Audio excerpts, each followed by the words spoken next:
So, good afternoon. Welcome everybody to a very exciting part of the day when we will hear directly from researchers from the University of Birmingham about their experiences engaging with new audiences with their research.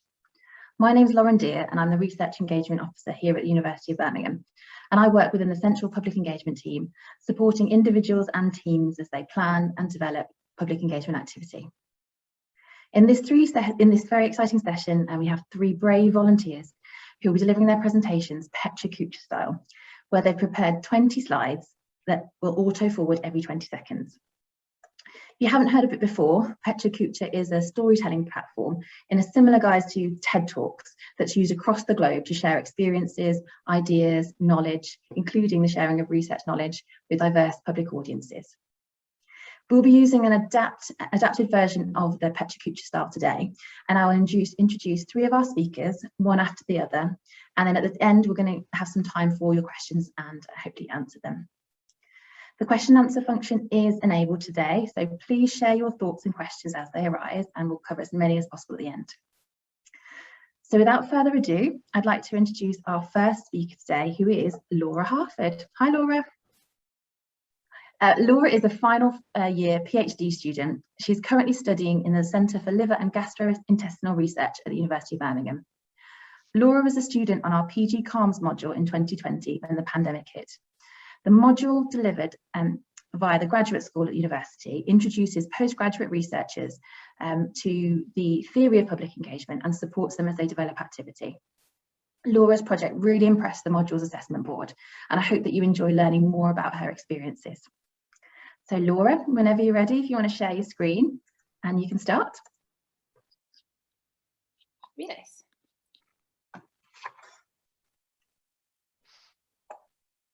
We'll see that okay? Yep, I see a purple screen. All ready to go.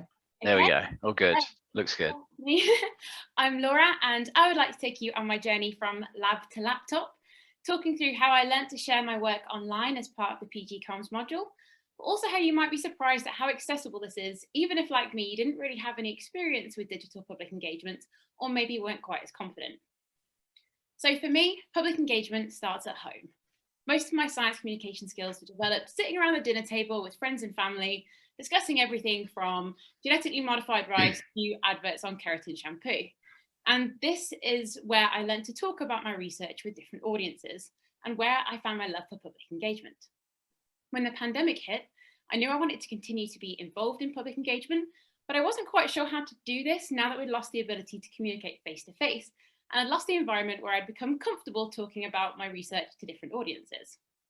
Alongside this, over the course of the pandemic, I was getting a lot of messages from friends and family who really wanted help in navigating all of the new scientific language we were hearing day to day. And this really emphasized how important it was to communicate effectively in our new kind of digital world. So these things made me realize I needed to up my public engagement game, and why I decided to take part in the PG CALMS module. So as part of this module, we learned how to adapt our writing styles to different platforms and different audiences, amongst a world of other things. And hope as I might that our final piece of assessed public engagement was going to be in person, it became very quickly clear that I was going to have to do this digitally. So this for me was kind of cue panic stations. I didn't really have any experience doing my research and sharing it this way online, and I wasn't quite sure where to start. Thankfully, the team were absolutely amazing. I had loads of great advice on how I could utilize tools that are available online, user-friendly and easy to use, to both learn new skills and adapt the skills I already had from in-person engagement. So in my other life as a PhD student, I researched the liver. Now, our liver is probably our most underappreciated organ. It has over 500 different functions, and I had no idea how I was going to cram all of this into a piece of effective public engagement online that also felt clean and professional. As well as this, I was very aware that I didn't want to increase anxiety at a time when people were already worried about their health. I wanted something that fit in with our new way of life where a lot of families were at home together and often homeschooling. And I also wanted to make something that was going to be fun. I think the last thing anyone needed at this point was a lecture.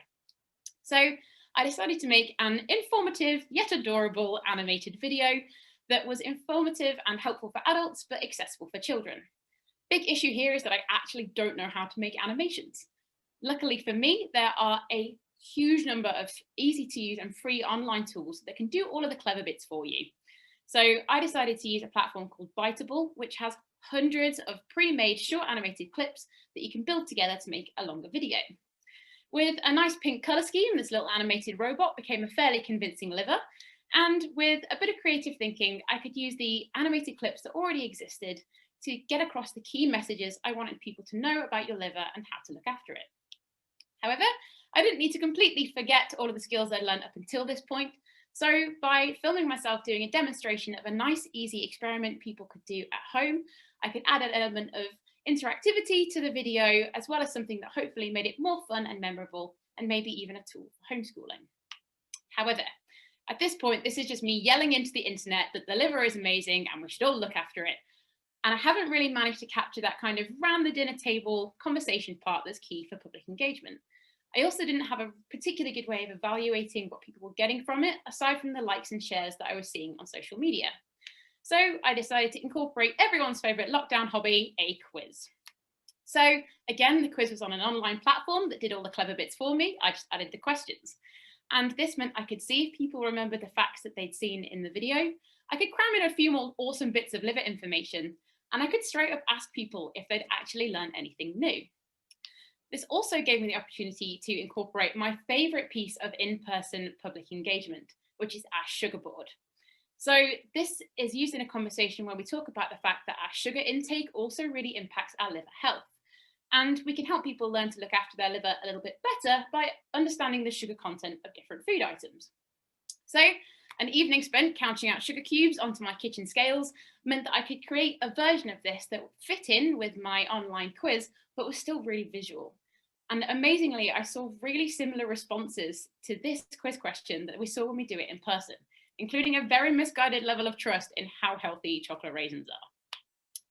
It also, as I said, meant that this was a great tool for evaluation. This platform really made it easy to pull out the results. And incredibly, I could see that only 2 people who did the quiz said they didn't learn anything new about their liver. Considering how many liver researchers I'm friends with, I'd like to think at least a couple of them indulged me and did get the answers right. So overall, it seems like it was really effective. Fast forward a few months from then, and I had successfully applied for a 3-month internship with the incredible organisation Into Science UK. So they work very closely with the University of Birmingham and are currently expanding in the region. And their overall aim is to help young people from disadvantaged backgrounds to realise their potential and progress to STEM degrees. As part of this internship, I was creating website content and writing blogs and doing surveys and online accessibility and social media and loads of other phrases that 6 months earlier would have been absolutely terrifying. But after taking part in the PG Comms module and familiarising myself with online platforms, I was able to do this a lot more effectively. This included being involved in this incredible programme Into Research, which aims to improve diversity at the postgraduate level. And it includes a programme that has everything from mentoring to a fully funded 8-week research placement. Applications for this actually opened this week and it launched on Monday. So as my final thing, I would just like to encourage everyone who maybe isn't so sure about jumping into the world of digital public engagement to just have a look online, as you might be surprised how easy it is to transform your work this way and how user-friendly a lot of these tools are. And lastly, I would like to remind you all to look after your liver. Thank you very much. Thank you very much, Laura. That was perfectly timed. Well done. You made it look easy, but it's not. Well done. So our next speaker. So as I mentioned, first of all, we're going to have the petrocution sessions run back to back, and then we're going to have time for questions and answers at the end. So if you have any questions for Laura right now, if you can type them in the box and I'll collate them and then we can ask them all at the end. Okay, so our second speaker today is Marcus Smedley.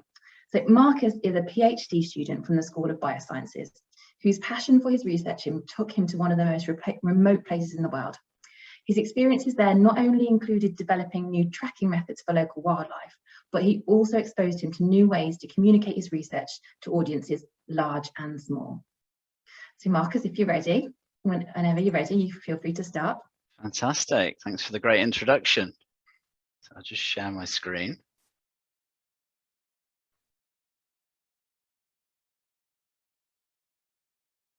Okay.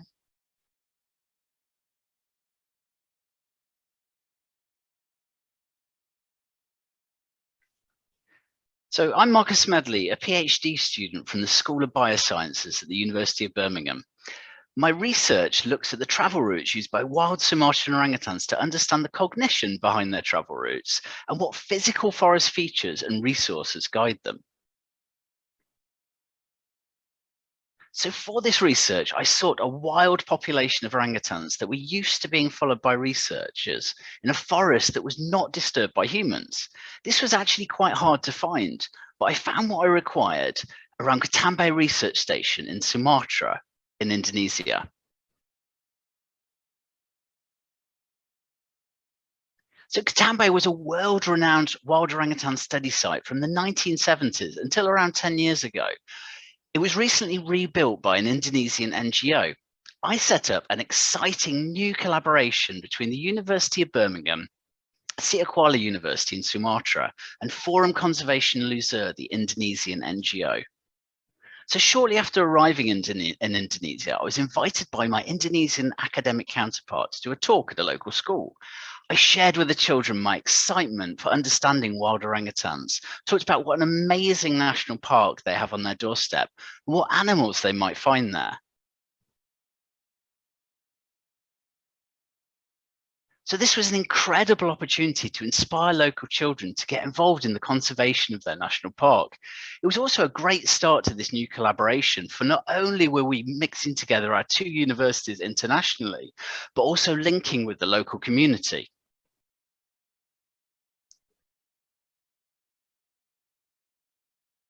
So I started my research at Ketambe, closely following the orangutan individuals, building their trust in me and beginning to understand where they could be found in this vast forest. I got to know their individual personalities. Plus here is one of the most trusting, sitting only a couple of meters away from me in this photo. So as the only researcher at the site, the NGO were very keen for me to be involved in all of their work and meet everyone who came to visit. Here I'm helping a visiting NGO take city kids to the forest, find an orangutan.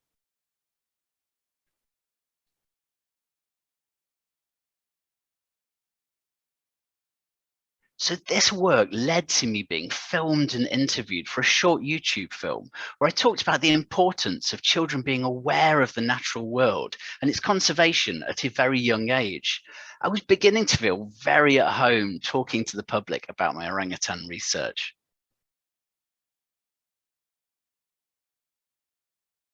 So I continued my research, and then one day I was asked by the NGO to meet a photographer in the forest. I was actually met by a full film crew from Australia. Within minutes, I was being interviewed about the local orangutans and the forest habitat where they live.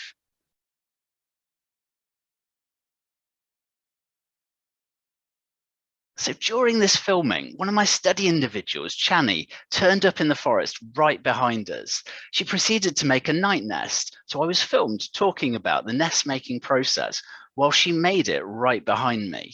This should make fantastic television and will hopefully be available on National Geographic fairly soon.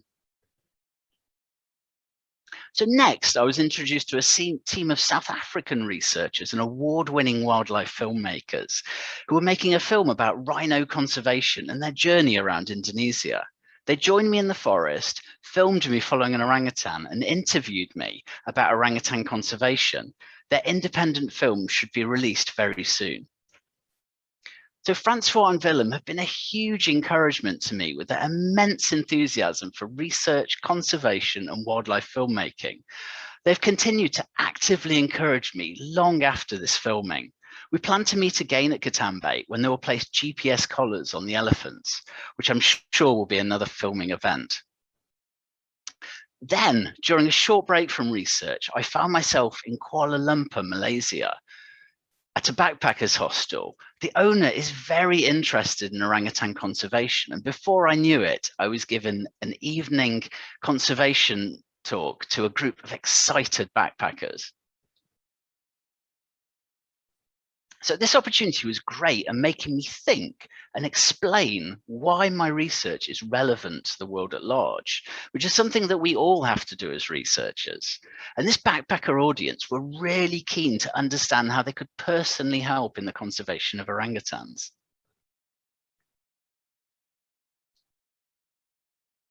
So shortly after my return to Sumatra, I was introduced to a producer planning a new natural history television series. He was very keen on filming a natural spectacle involving orangutans and felt that the ideal place to do this was Katambe. So I agreed to help him using my new local knowledge of the orangutan population. So this has involved having his researchers follow me as I work in the forest and give lots of advice on what orangutan behaviors could be filmed. This has also led to me being asked to review and fact check lots of orangutan footage for them. I continue to assist Wild Space Productions in the making of a new natural history series for Netflix. So this is really the story of me taking the risk of being the only researcher at Katambe Research Station. But this led to an exciting and enthusiastic new collaboration, which in turn led to a series of fantastic public engagement with research opportunities. Simply put, I was in the right place at the right time. So I plan to return to Katambe to collect more data when the pandemic is over. This may well lead to more public engagement with research activity in Indonesia. Beyond this, I hope my future research brings further opportunities, as I've absolutely loved my experiences so far.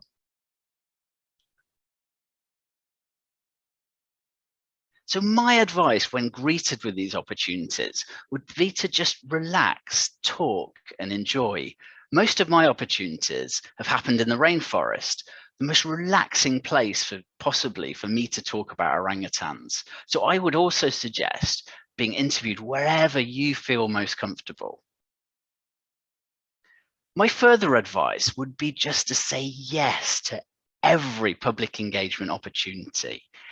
And when in the rainforest, always be ready for a film crew to appear from behind any tree at any time. Thank you. And thank you to University of Birmingham for giving me this opportunity.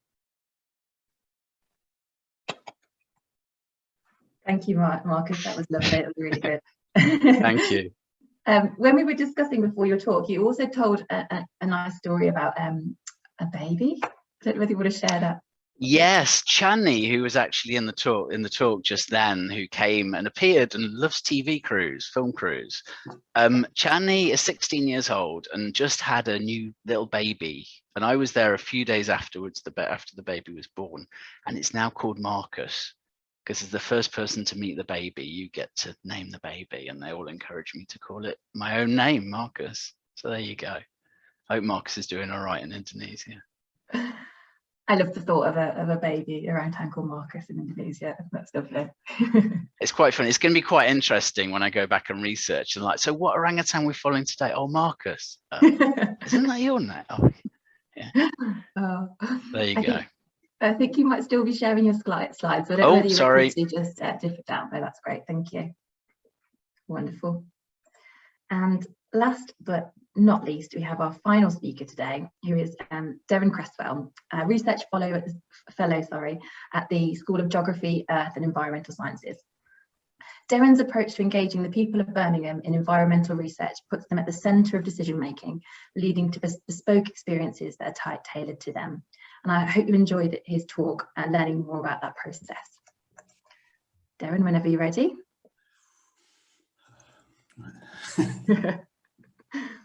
I'm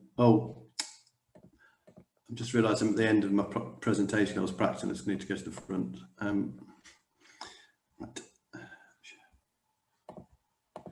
Slight delay.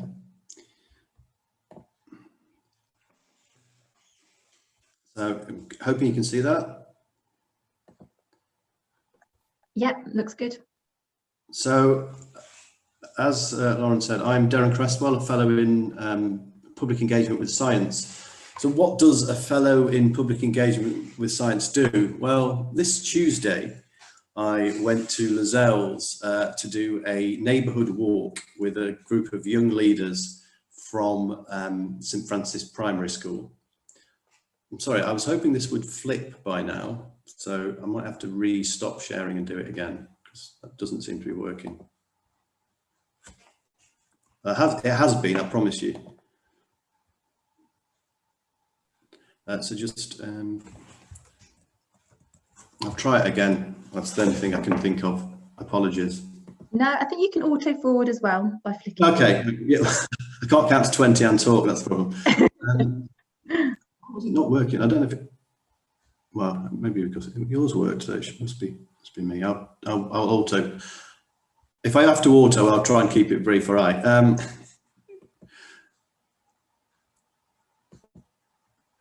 So what does a fellow in public engagement do? Well, I said I was in Les Elves on a neighbourhood walk with a colleague of mine, Saeed, and this gentleman called Absal, who's in the picture there, playing Mad, Sad and Glad with a group of year 5 students. What made them mad or angry was the fly tipping. What made them sad was the graffiti. But what made them happy was the flowers in the park and the fact that somebody like Absal was taking care of the park. So what took me to Les Elves on a drizzly Tuesday morning? We had umbrellas and everything, it was quite good. Well, to think about that, we have to maybe step back in time a little bit, actually quite a long way in time. I'm not a Brummie. I'm from a place called Colville, which is in northwest Leicestershire.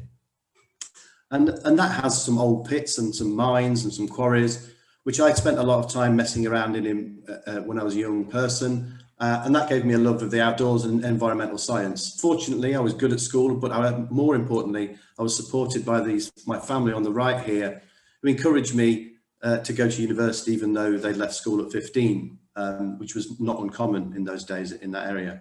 I ended up living in Leeds, and this is the house in the bottom, near the bottom left, with my washing in it.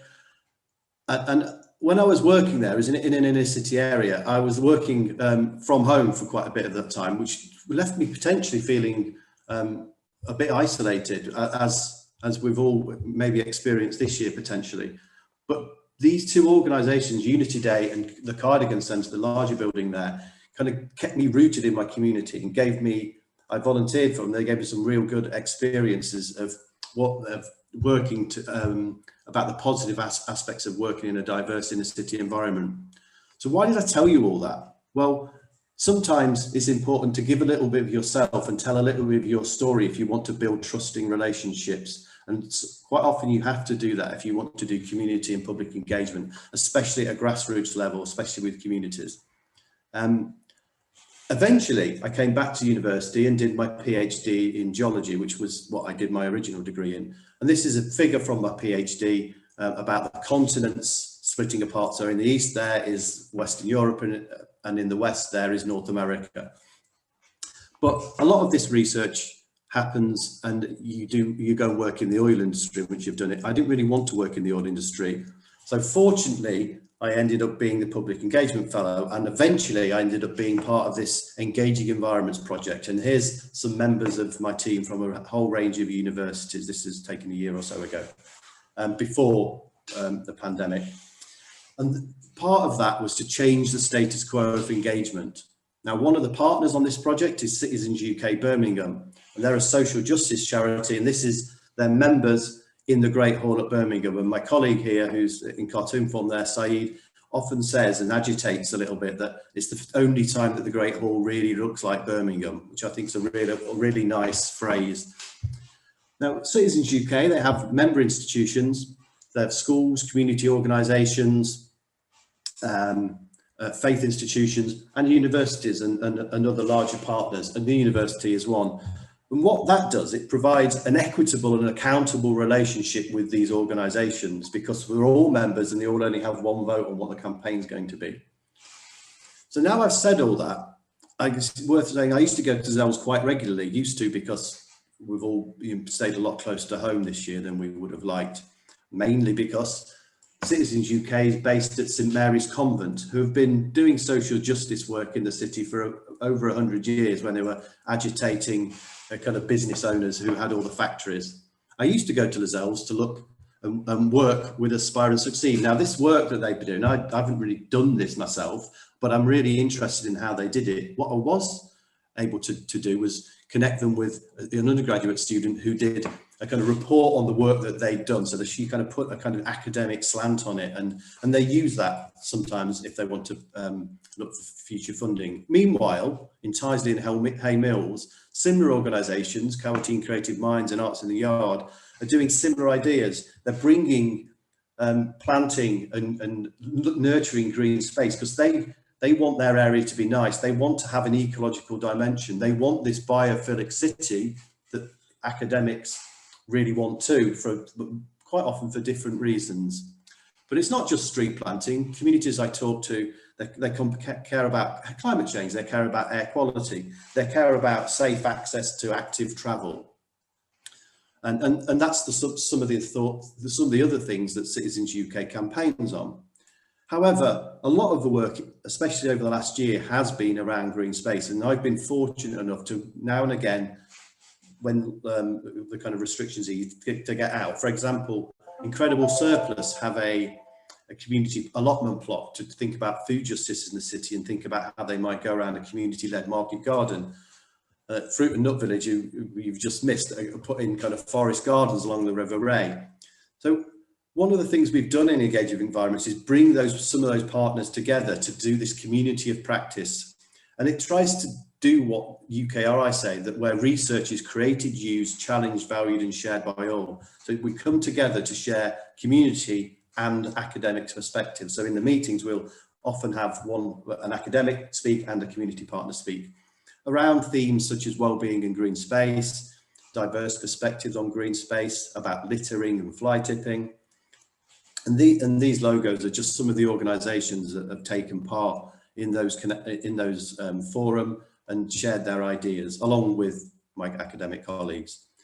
And this is a little bit of an evaluation, a little bit of a Jamboard from one of those events. And it's what really struck me about this one is people they want to connect, they want to visit places, they want to get to know each other, they want to share their ideas, their best practice, their resources. What does all this mean? Well, there's a real interest in Birmingham about our scientific and environmental research, but there are also really skilled practitioners out there in the communities that are doing some of the things that we as academics also want to do. So the partnerships can be built, and we can embed those diverse perspectives in our research proposals and our research ideals. And then that kind of fits in. I don't know if you were there this morning with Steve Scott and Heather and Genevieve when they were talking about how you co-create research and how you build in diverse perspectives. So I think that there are models that exist where we can do that. And that was my email. And I thank you. It was wonderful. After a slightly dodgy start, hopefully that went all right. No, it was absolutely perfect. Well done. Thank you, Derren. That's great. So we have a couple of questions already lined up for our speakers, but if you'd like to, this is an opportunity to ask them any questions that you'd like. So please type them into the Q&A box if you have anything that you'd like them to answer. But I'm just going to start off by asking all of them actually. One question, which is, can you talk about how your experiences of public engagement have influenced how you might, how you think about your research and how you might approach future research that you're doing? I don't know who wants to go first. Marcus has got his okay, well, I mean, it's just when you're out there in the field, you're surrounded by the orangutans, you're surrounded by the trees, and you can get very sort of drawn into just that being your little environment. But then when the film crews come in or you're asked to talk at various places, it makes you think, what am I actually doing? It makes you focus a lot more, I think. And that's the effect it had on me. It's really like, what am I trying to achieve here? Especially talking to the backpackers who can be quite open and critical, like, why are you doing it? Why are you bothering with this, mate? You know, because I'm trying to figure out where the orangutans go, how much space do they need, what trees do they need there, you know, so we can have an idea of where we can reintroduce them and things like that. So, and it's just encouraged me to really enjoy my research and get on with it and get a PhD. That's fabulous. Laura, Derren? I think like discussing liver health is really important, and it's very easy when you're a researcher and a kind of to get very caught up in your very specific area. And I think when you do public engagement, you start to see how all these kind of facts and figures and numbers that you are so used to dealing with actually apply to people's perception of the issue, and also where it lands in the bigger picture of everything. And so I think specifically for me for liver research, going out there and talking to people, and kind of the inspiration behind the title of the video, which is how often do you think about your liver? How much do you actually know? All of that stemmed from being able to talk to people and actually understand from their perspective what information was missing and what was helpful to share. So I think that's really helped me guide kind of how I look at my research in the bigger picture of everything. Sorry, Lauren, can you remind me of the question briefly, just so I don't go off tangent, which is quite of course. So have any of your experiences in particular influenced how you think about your research and how you approach future research? I think it's the approach of listening. Because I'm very kind of privileged and have been to kind of go and listen to a lot and engage with a whole range of different groups of people that I wouldn't have had the chance to if I wasn't doing this job. But it's the listening, but also understanding that different people do care about their environment, but their entry point into their understanding of it is not necessarily the same as mine or my academic colleagues, and their perception of it is equally valid, but it's just that it's their entry point is different. So I think that's where the listening bit comes in, and secondly, it's quite often it's an intersection of things. So some people are interested in woodland because they think it's good, they perceive it to be, and it probably is good for their well-being. So they're not necessarily interested in the amount of biodiversity on an oak tree, because their entry is the fact that I like going to the woodlands with my daughter or the dog or whatever, and because they feel it's good for them and good for their daughter. So there's that. So it's the entry point, but also the intersection of different societal concerns aren't just very siloed, and sometimes our research can be. Best research isn't, but sometimes it is. And around, just a follow-up question around that listening element, is that kind of a skill that you've developed, or is it something that's ongoing, or how do you have any advice for people who are wanting to provide situations where their participants can kind of provide feedback to them? I guess partly it's go to people. I mean, why would we expect people to always come to campus and do things where we are? So go to where other people are. The listening bit is the training that I got from Citizens UK. So as a charity, they do training for their member institutions, of which the university is one. So you could join in the training of participants if you wanted to. When it's run out, if you contact me, I'll let you know when it is. I think normally in December, but I'm sure there's some late before that. And I gave a hint of it at the beginning when I told you about myself. And so there's this idea of calculated vulnerability, which you need to make sure that it is calculated and that it's something you don't give anything that you're not comfortable sharing. But the fact that I mentioned my mum and dad were supportive of my education would really resonate with some people. The fact that I said, I kind of lived in this house and it was these community organisations that kept me rooted would resonate with some other different people. So it's providing that little something that you're comfortable with sharing, and that kind of makes people, when they talk to you, it makes it easier for you to listen to them, and then they share things that are, it models that kind of listening approach, I guess, is what I'm trying to say. That's fabulous, thank you. Laura, can I ask what's next? So I know that you're taking a secondment at the moment from your research, and you're coming back soon. What's next for you in your public engagement kind of journey? Have you had any thoughts? So I've actually just finished my internship, and I'm back in the lab as of this week. So immediate next step is finishing my PhD, but public engagement is something that I'm really passionate about, and I've been very fortunate, very privileged to be able to be involved in it so much over the course of my kind of academic career, and to take part in the internship as well, which was an incredible experience. So going forward, I really hope it's something that I can continue to do and continue to kind of be involved in, and hopefully post PhD something that I can use my experience to develop a career with as well. Excellent. Marcus, quick question for you. So we're talking, are you engaged a lot with the communities local to you, to the rainforest in Indonesia? Do you have any tips for people who may be engaging with people that don't have English as a foreign language? Any kind of practical communication tips that you found during that process? Anything to keep in mind? Well, it was tricky. You saw that I went to the school. I mean, those children, they don't speak English, so we had to do it through my counterpart there. We had to, you know, I said a little bit, then she said a little bit, and so on. The best thing you could possibly do for me would be learn Indonesian, which is what I'm doing. So hopefully in a year or two's time, I can just give my talk in Indonesian and it's not a problem. But other than that, just use lots. I mean, like I did today, I used virtually all pictures.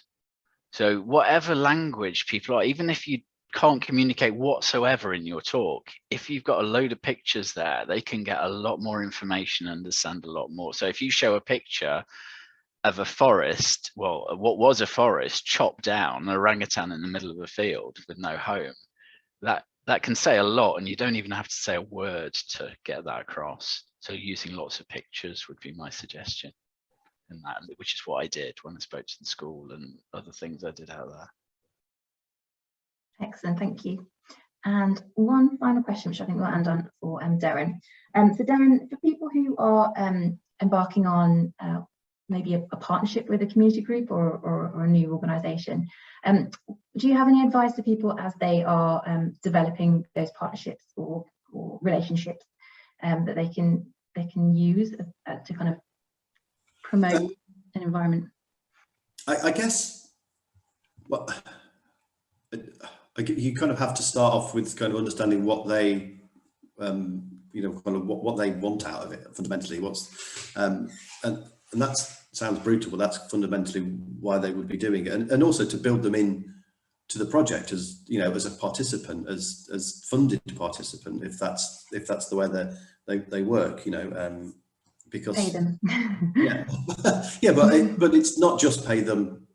You know, then you need to have an aligned set of values, and the outcome, you need to want to share the same outcomes as well, or want to learn from the outcomes. And, you know, you might take different things away from it, but actually it's about wanting that to work together. But I think there's an element of equity about it. Part of that is values, part of it is finance, and also these things, you know, include people on papers, include people, if you write that up, or if you submit further proposals, you know, ask them if they want to be part of that, or if they've got any other groups that they work with that might want to be part of it, and, you know, involve them in the engagement activities, and you know, and share, like I mentioned at the end, like, what skills can you share and what learning can you take from each other? And yeah, so I guess it's about equity, really. Yeah, there's that the description, I think the NCCP of public engagement, they talk about mutual beneficial arrangements. So yeah, ensuring that always both parties learn, gain something from those kind of interactions and the partnership. And there's a kind of, and being aware of potential power imbalances, because the university is a massive institution and a small community organisation by its definition isn't. But you know, by having those conversations and doing things like putting people on papers, and you can, I think you can bridge those gaps and those power imbalances. Wonderful. And you know, invite people, you know, and if then you go to meet your funder, take some representative along, things like that, I guess, as well. Excellent advice. Well, thank you very much all for our speakers. They did make it all look very easy, but actually being restricted to only 20 seconds per slide is really tricky. So thank you very much, and I hope it was a learning experience anyway in your arsenal of presentation skills.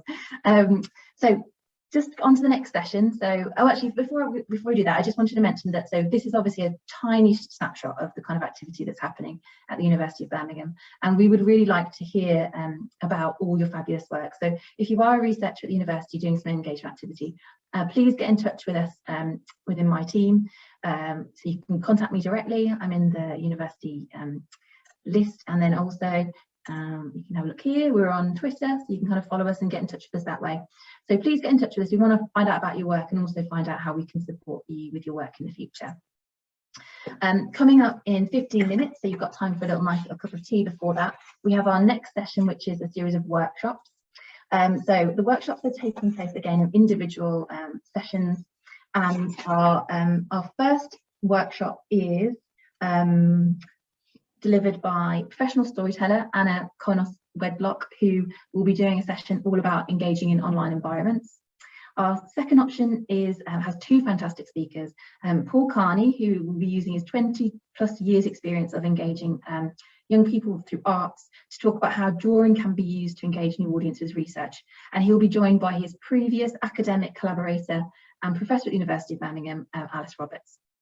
And finally, our final session, for those of you who engage the public through writing, we have a session designed all about writing for the general public. So yeah, those sessions will start at 3 p.m. So follow the links in your workshops, and I hope you enjoy your sessions, and catch up with you all later. Thanks again to our wonderful speakers. Yeah, you did an excellent job today. Thank you. Bye-bye. Thank you, Lauren. Thank you for coming. Bye-bye. Bye.